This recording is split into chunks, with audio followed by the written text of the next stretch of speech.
Please enjoy my pain and suffering. Hey, what's up guys? How's it going? If you're new here, you picked a hell of a video to get started with. So, how do I even explain this? In the month of April, I read Sally Rooney's Normal People. My tea is still too hot to drink, that's why I picked it up and then immediately placed it back down. But I read Normal People and then I found out that Hulu was making a mini-series on Normal People and I thought, great, I'll watch the mini-series and then I'll give a full review of all of it since I wasn't going to really talk about the books that I read in April since I didn't start my channel until the end of April. None of that really matters. But I did that and I made that video and it's got the most views of any video on my channel. So I thought, wow, this is a format that people really like. Maybe I'll keep doing stuff like this. And so I went seeking series that were coming out of books that I was either reading, planning to read, or had just read. And I came across CATCH-22, which, as you'll know if you watched either my mid-month wrap-up or my TBR for the month of May, you will know that I started CATCH-22 in the end of April and then carried it over into the beginning of May and finished it. And lo and behold, Hulu has a mini-series coming out for CATCH-22. And I was like, wow, this is perfect. It's coming out May 17th. That is so perfect for me. I'll watch it when it comes out and film a full review of that. And I'll have a second video in this channel. Let me know if you already know the problem with this. Okay. The Hulu miniseries came out on May 17th of 2019, not 2020. It's been out over a year. I am embarrassed. I am appalled. I didn't find out that the miniseries came out over a year ago until I was 4 episodes in, and I was doing some research on the book to remember if things were different, and I was like, wow, there's an article already. And then I was like, wow, this article was published May 22nd. And I was like, I thought it was May, 19th today. I'm Boo-Boo the Fool. But I've already watched 4 hours worth of the CATCH-22 miniseries. I'd already read the book, so I thought, you know what, I'll just finish it. Film a review, people might watch it, people might not watch it. If you clicked on it, obviously you're watching it, but maybe you're watching it just to laugh at me, or maybe you're like, why would someone do this a year after it came out? You can be disappointed in me because I'm disappointed in me. But like I said, I've taken the notes, I've read the book and seen the show, and I'm gonna film a review. I've got some lighting, I've opened up my giant pink chair again. I'm sitting in the middle of my kitchen. This is not where I will be filming all of my videos. You can hear my dogs click-clacking on the tile. Right on cue. I think I'm going to essentially do this in the same type of order that I did with Normal People. I'm going to try to. Wherein the first part of it is just an overall review of the book and the show. How similar were they? No spoilers. And then I'll dig a little deeper and get into the spoilery section, but I'll let you know before that happens. Without further ado, here's my 1 year late review of CATCH-22 by Joseph Heller and the Hulu miniseries directed by George Clooney that accompanied it. Please enjoy my pain and suffering. Okay.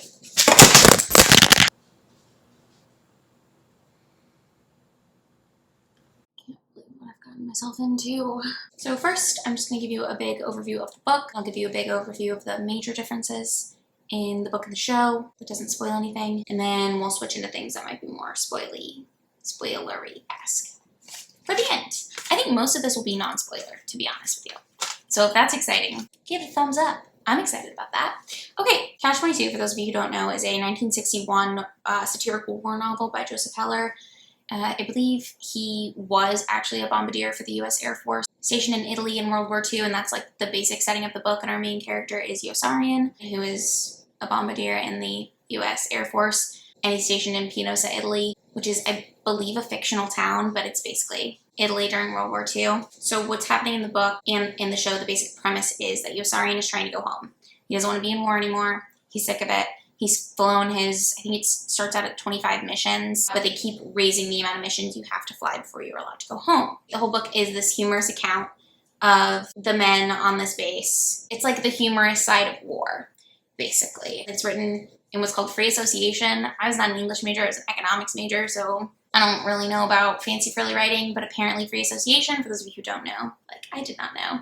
Instead of a story being told in chronological order, every chapter that ends, the first line of the next chapter is this from an idea flowing from the last line of the previous chapter. So if the last chapter was talking about, for example, there's one that they're talking about the CLD man, the next chapter begins with the CLD man is this, and it doesn't pick up the story where the last chapter left off. It picks up with the same like thought. The Catch-22 of Catch-22, by the way, that wasn't a phrase before this book came out, which I didn't know either. Pretty cool, I guess. The whole Catch-22, it's obviously a Catch-22 is like a paradox, like something is happening because something is happening. It's just cyclical reasoning, which is kind of similar to the way the narrative of the story goes. The whole story is very cyclical. The writing is very cyclical. The Catch-22 that they're always talking about is that Yossarian wants to go home. And he talks to Dr. Nika, who is the doctor on base. And Dr. Nika says, sorry if you can hear a motorcycle. There's a motorcycle gang living next door to us, apparently. So Dr. Nika tells Yossarian that the only way he can go home, he can get grounded if he's insane. And Yossarian's like, okay, then let's just say that I'm insane. And Dr. Nika says, no, because if you say that you're insane, you can't be grounded. And he's like, why is that? He's like, because anyone who says they're insane to get out of fighting a war is obviously not insane, so you have to stay flying. But anyone who is willing to fly and die in a war is insane, but you have to tell me you're insane in order to get grounded, and as soon as you tell me, you're no longer insane. But the whole book is full of stuff like that. Full of little paradoxes, full of little cyclical reasonings. Oh, the other big thing to note is that the book is not actually written in chronological order. It's basically broken down into 6 sections. The first section, like the first 11 chapters, and that is chronological from, I think the year's 1944 is what year they're in for the war. And the first 11 chapters are chronological, but they're told from different people's point of views. So it keeps jumping from like Yossarian to Major to Chaplain, just different people. Then chapters 12 through 20 make up the second section, which is chronological, but it's going back to an event that was referenced in the first 11 chapters, and it's the takeover of Bologna, where Yossarian moves the bomb line. It doesn't really matter, but it's something that was referenced in the first 11 chapters, so it goes back to that time. Tells you chronologically from a starting point through chapter 20, gets you up to speed on that event. And then it jumps back with chapter 21 to 25, back to our present day and what's sort of going on. And then the fourth section, which I think is like 3 chapters, talks about the beginning of Milo Minderbinder. Milo has a syndicate, and he says that everyone gets a share of the syndicate. He explains all of these really complex, like, international trade deals, but he's like, you trade eggs for them, you buy the eggs for 10 cents over here, then you trade them over here and you sell them for 20 cents, and then you buy them back for 10 cents, so you're saving money and everybody gets a share of the syndicate. Doesn't really make a whole lot of sense, and I've never actually sat down with the math and been like, does this actually make you money? Because he says it so fast, and everyone's just sort of like, yeah, whatever. But then the fourth part of the book, chapter 26 to 28, shows you the beginning of how Milo builds the syndicate. And then the fifth section, chapter 28 to 32, is back to the present again, and back in chronological order for the present. And then all of these, the first 5 sections, all have the same tone. It's lighthearted. There's like tragic things that happen. Like obviously it's war, people are dying, but everything has a light spin. You're not really seeing the darkness of war until you get to that 6th section, which is chapter 33 through the end. And that is when everything really goes dark. And you start to see how like horrific war actually is for these people. And I will say the show gets there a lot faster than the book does, which, okay, controversial opinion, possibly, and I might put my foot in my mouth later. I think I preferred the show to the book, and I really liked the book, but the show doesn't have a bunch of flashbacks. It's all in chronological order. They moved around certain events that are described in the book so that they could be part of the show, because they're big events in the book, but they're like events that the main characters aren't even there for. They just hear about. So they switch up who is there for certain events and where they fit in the story to make it chronologically go. I don't want to spoil anything, so I won't say anything during this section of exactly what I mean. But if you don't care about being spoiled, or if you've already seen it since it came out a freaking year ago, that'll be up at the end of this video. The lighthearted feel in the book is pretty much through like the first 2/3 of the 3rd episode.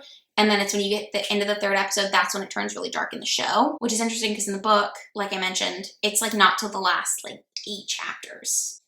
I don't remember how many chapters are total in the book, but it hits at like chapter 32. So you have 32 chapters of like happy-go-lucky, goofy things are happening. Obviously tragic things are happening, but you're not really seeing them. And one thing that's constant through the book and the show is that you know there's a scene where somebody dies, blood gets all over Yossarian, and he kind of loses his mind. That's the first scene of the first episode of the show. It's talked about all the way through the book, and it's this character's death. They don't really talk about anything except for his death in both. So that's the same. But in the book, it talks about his death over and over and over again, and you keep getting more peeks at it until the last bit where you finally see what actually happened in like the horrific event that was Snowden's death, I suppose. The actual ending of the show is very different from the book, but like the scene that sort of springs it on and springs on basically the whole narrative is the same in both, which is good, I think. the death is what sprung on Yossarian's need to tell this story of how, like, the irony of war and, like, the horror of war, basically. But also, like, the bureaucracy of it all, or everything that Yossarian's upset about is happening because he isn't being sent home for running his missions because they keep raising the mission count that he has to run. So he has to run more missions because the bureaucracy in the book wants to look good. In the movie, it's a little bit more of like a personal vendetta type thing, which I'll get to. But yeah, the show being in chronological order helps you to really see every event and how it like ticks away at Yossarian's sanity, whereas in the book, he's sort of insane the whole time. Not insane, but like in the show, you get to watch him being broken, and in the book, he's like broke from the beginning. Also, the miniseries doesn't have as many of the like little fallacies that happen in the show. Probably, I would think, because it's harder to like show that in a show. For example, Dr. Nika, every time you complain to him about anything, he's like, "What about me?" And he talks about how he was a doctor in New Jersey and he was supposed to, you know, stay in New Jersey, and he gave his own medical exam saying that he wasn't fit to go to battle, but they didn't even listen to him. And they mention that once in the show, but it's not. In the book, it's like every time you talk to him, he's like, "Poor you, poor me," which they don't really do in the show. Which I get because it's annoying. That's why they don't do it. Because it was annoying to read every time, and it would be annoying to hear every time, and it would make the show like 10 times longer. Part of the reason the book was so long is that everything happens over and over and over and over and over again. Which I get is the point. I think because I'm already in like a fiery mood, but this is coming out much more rant review-y than I originally intended it to. So if that's not your thing, I'm really sorry. It's not my thing either. But I'm not gonna stop because life is pointless, basically. Now we're getting to the portion of the video where I talk about the spoiler-free differences between the two, which I've already kind of been doing, but this is the part of my notes where I mentioned that I should do that. So, the first one, the major one that I'm thinking,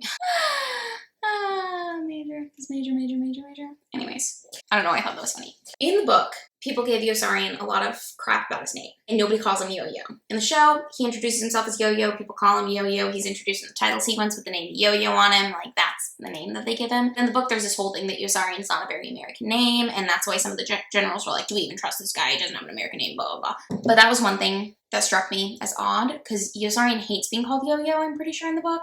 And the only people who call him Yo-Yo are, like, the new people who come on after he's flown his, like, 1,000 mission. Another difference from the book to the show is in the book, Yossarian's always complaining about a dead man being in his tent. And we know that's Mud. We don't find out till later in the book, but in the show, you see Mud come in, drop his bag on the bed, go fly a mission, and he dies in the mission. A mission that he's not supposed to fly, by the way. He wasn't supposed to be on it, but doesn't matter, whatever, who cares? Yossarian is, like, determined to get that guy's stuff out of his tent, but he doesn't want to move it because he's like afraid of a ghost or something. But that's a big part of the book that's just not in the show at all. Mud is in the show, which Mud's not in the book ever, besides like referenced. But the appearance of Major de Coverley is very different. In the book, he's described as having like a lion's mane of hair and an eye patch, and none of that happens in the show. There's nothing really noteworthy about him at all, except for that he gets captured by Nazis in the show. Kind of. In case you were curious. That's not an important spoiler if it is a spoiler. Another thing, so there's some characters in the book that have like huge roles and are very important to the story, and in the show they're like glossed over entirely. The chaplain is barely mentioned. He's in like 2 scenes in the show, but in the book a lot of it's told from his perspective. Major is another character. He gets, if you haven't read it, it's this guy whose dad, as a joke on his mom, named him, their last name was Major, so he gave his son the first and middle name Major as well, so his name's Major. And then somehow in the bureaucratic process, they forget that he's a lieutenant and promote him to major just because it's easier to just have major than... But he's like a big character also in the book. A lot of the scenes are told from his point of view. But Nately and Orr are also big characters. Nately is basically one of Yossarian's best friends. And Orr is Yossarian's tent mate. And Yossarian thinks Orr is crazy. And that's not really in the show at all. Orr's like kind of in the background sometimes, but he's not really like mentioned a lot. And I mean, maybe that's why they changed the ending, because the ending of the book kind of depends on Orr a lot. And then they like sort of didn't really have him do anything in the show. In the book, there's a lot of prostitution, and like obviously it was written in the 50s and it was about the 40s. So a lot of the stuff that happened wasn't super like, it's not PC, if that makes sense. Like one of the characters in the book is just called Nately's whore. That's her name. In the show, they give her a real name. And also in the book, every time they go to a new town, they like are advertised that they have a 12-year-old prostitute, which is gross by our standards, but actually they're always like adult women, even in the book. But just the fact that they would think that people would want, I don't want to get into it. They don't show a lot of prostitution scenes in the show the way they do in the book. They like have one scene where they introduce the fact that these girls are prostitutes in the show, and then they're like, that's probably good on that. But they name her Clara. I don't know if I said that. Nately's whore gets named Clara. And she has a sister who in the show is portrayed as very innocent, which is good because in the book they're making her seem like she wants to be a prostitute just like her big sister, which she's also described as being like 11 or 12, so probably not great, but the show did a really good job of like making her like an innocent kid sister. I think that's the last thing I have that's spoiler free. Thank God, it's been 30 minutes. So now it's time for the spoiler section. So if you were just here for the things that weren't going to spoil you or only would spoil you a little bit, I'm so sorry. I'm so sorry if you think these things are spoilers. Now is the time when you really should leave if you don't want to be spoiled. So just giving you a second to do that. Okay. If you're still here, I'm assuming you don't care if you're spoiled, or you've already read it or seen it, or you're like, why the hell is this girl talking about spoilers? This thing's been out for a year and the book's been out for 50, 60, 70? This book's been out for almost 70 years. So the first thing that I'm going to count as a spoiler, Kid Samson's death was really gruesome in the show, which I hate to say I appreciated, but I actually did, because that was the first time in the book for me when you were like, holy shit, this is war. And it was an accident, which is crazy. But if you don't know, if you didn't read the book and just saw the show, or if you just read the book and didn't see the show, either way, or if you saw both and whatever. The way it was supposed to go down is that McWatt was supposed to be flying with a couple buddies for like a joyride just for fun, because McWatt's like the show-offy pilot. He's like the best pilot in the Air Force. He's the greatest guy. Somehow McWatt loses control of the plane and cuts Kid Samson in half.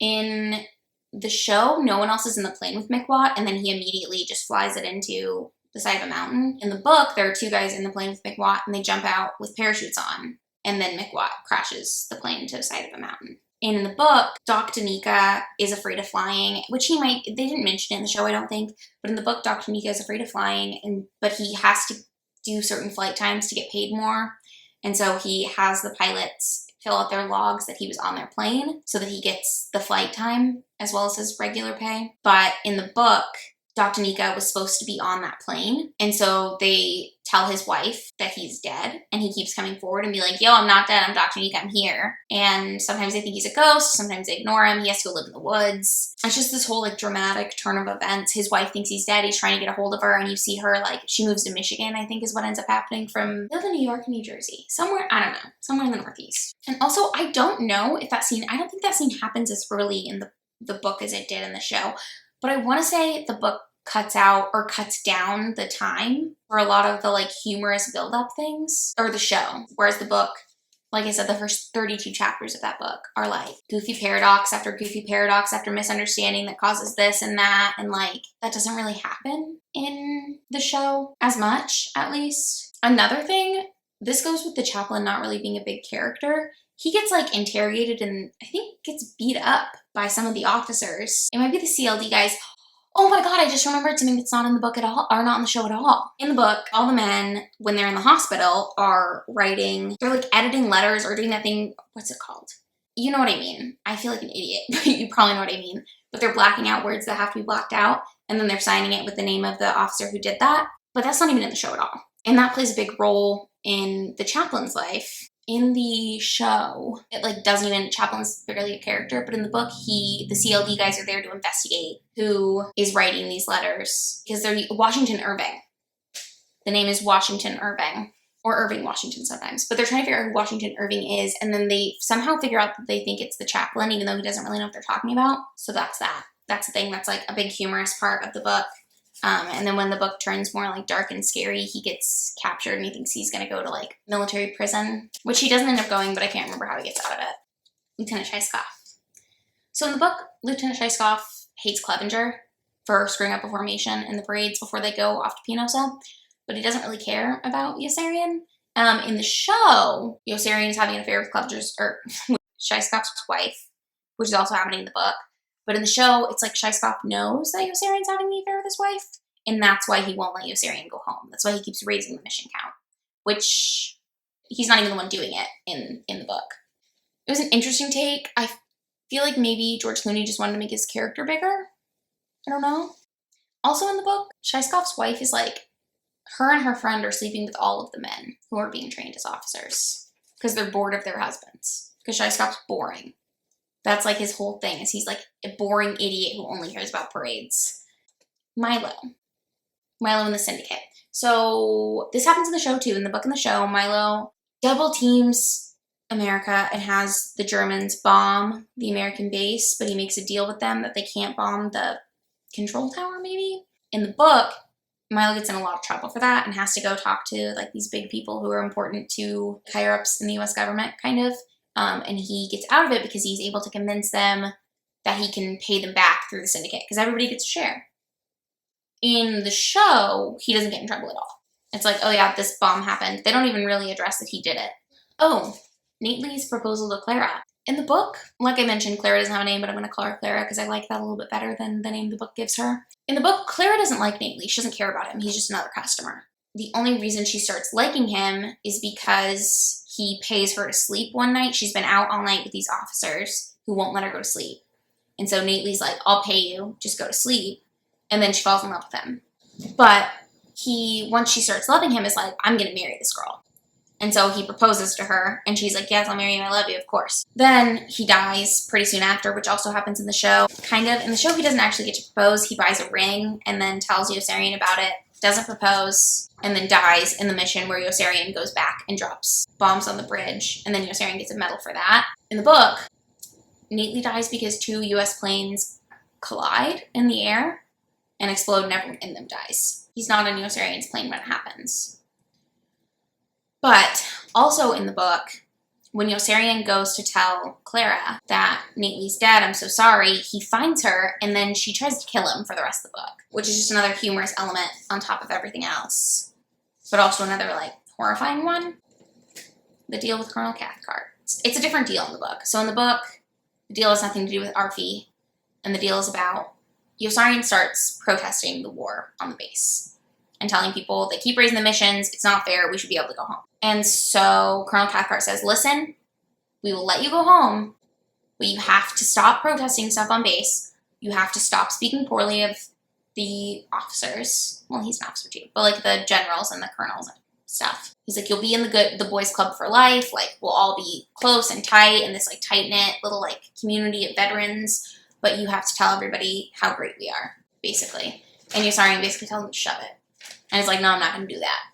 In the show, Yossarian gets a deal that basically says if he doesn't tell anyone that Arfi raped and murdered the girl in Rome, which, by the way, yes, that does happen in the book. That night in Rome is just as horrific in the show as it is in the book, and I think that was a job well done. And Yossarian does get arrested by the military police, and the military police do tell Arfi it doesn't really matter that you killed that girl because that's a civilian matter that doesn't have anything to do with us. And in the book, that's the end of it. But in the show, they're like, listen, we'll let you go home if you don't tell anybody that Arfi did that. And Yossarian does take the deal, so he's going to go home. The reason he doesn't go home is because Shaiskov is like, no, we raised the mission count. You made the deal with them, not with me. You're staying. The other big change is episode 6. In the book, none of that happens. So in the show, Yossarian gets hit in a plane. In the book, he parachutes down, he's been shot, and then he goes to the hospital or whatever. In the show, they have him go to like this Italian villa, and he is like, it's like this picturesque, like movie-like sequence of events where every day he goes and helps this girl carry her water, and the doctor in the villa patches up his testicles and does all this whatever stuff. And then the military police come and find him, and they're like, hey, you have to come back to base. That doesn't happen at all in the book. I liked it, though. I thought it was nice. And then the ending. So like I mentioned before, Snowden's death is pretty much the same. He's in Yossarian's plane gets hit. Yossarian's like, I got this, and tries to help him with this injury on his leg. And then tries to lift him up to move him and realizes that actually all of his organs are falling out, basically, because he's been shot in the stomach. And is like, oh shit, this guy's actually going to die. Because I think prior to that, he was like, he's fine, he just got shot in the leg, he's freaked out, he's just a kid, it's his first mission, whatever. And that's in the book and in the show where he's just sort of had it. He being Yossarian. He's like, this is it, I'm out of here, I'm done with this. And he's like lost his mind, basically. And then on the mission where in the show Yossarian ends up like landing in a picturesque Italian villa and Orr goes missing, they find Orr a few weeks later maybe, or months, and he has floated on a raft to Sweden. And Yossarian decides that he is going to try to fly to Sweden to find Orr, because that's the best way he's going to get out of the war. And that's how the book ends. The show ends with Yossarian getting a medal when he's naked, attending Snowden's funeral naked, and then saying, I'm never going to wear a uniform again. But he's still bombing people. He's just doing it naked. Final thoughts? I think I prefer the show to the book. I don't know if preferred is the right word. I like them both for different reasons. but I really did enjoy the show. I felt like it was a really good summation of what happened. I feel like it captured the themes, and I feel like it took a different turn, and maybe it wasn't quite as paradoxical and quite as cyclical as the book was, which I think I preferred. I think I preferred that style better. At the end of the day, would I recommend the book? Yes. Would I recommend the show? Also yes. So, how similar were they? Similar enough. All in all, I mean, I guess this is only the second Hulu adaptation that I've watched and then read and then watched this closely. But I'm pretty impressed with the way Hulu does their adaptations. It makes me want to watch Handmaid's Tale now. But then I think I would have to reread the book first because I read that when I was in high school. Maybe I'll do that. Let me know if you're interested in seeing that down below. But that's it. That's the video for today. I've been filming an hour, so this is going to be great to edit. Make sure to like this video if you liked it.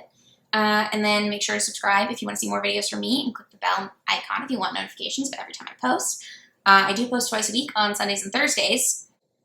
I hope you guys enjoyed this video. I hope you had a good weekend, and I will see you on Thursday. Bye. I'm Boo Boo.